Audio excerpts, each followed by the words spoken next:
Hello, this is Wes Hickey, Director of the School of Education at the University of Texas at Tyler.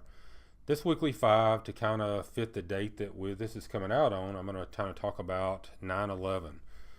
During 9/11, I was a school superintendent, and I remember sitting around about 8:15 and having a police officer kind of walk into my office, and we were just talking. He oftentimes did that, but he also said it looked like at that point that a small plane had hit the World Trade Center. And I remember walking down to our library, watching TV as the second plane flew into it, and at that point, you knew that something was really going on.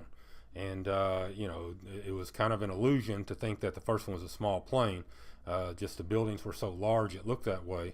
But I sat there and watched, and actually was as soon as the towers tumbled, happened to be watching TV at that point, and you begin to know at that area that life was going to change some because of this event.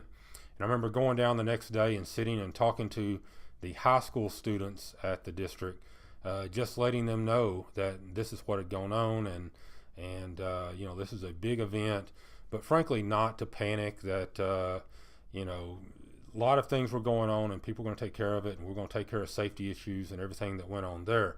And certainly, in retrospect, you look back and think that certainly this national event probably was not going to impact a rural school in Texas, but nevertheless, it was a big deal, and parents were concerned. It was the communities were concerned. You just didn't know what was going on. A lot of uncertainty was there, but it did bring about a lot of lessons when it comes to leadership.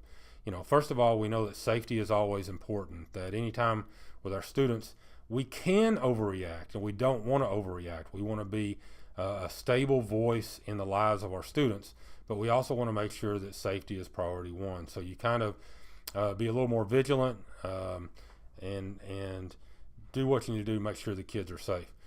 Second little point up there, which I said before, is though you don't want to be so all consumed with it that you do things that become silly or ultimately take away from the overall educational environment. So you don't want to overreact with things. And frankly, with leadership in general, which is always the case, is that you want to make sure you stay calm, keep your head about yourself, even when others are losing theirs. So you want to make sure that you're very calm during the process. And so just a quick reflections on 9/11 coming up. When I'm doing this, it's going to be tomorrow, and this will probably come out tomorrow. But it was a very interesting time, and a time that has changed the way we do things forever. And here at UT Tyler, let us know what we can do, and remember to inspire and educate, be an architect of human potential.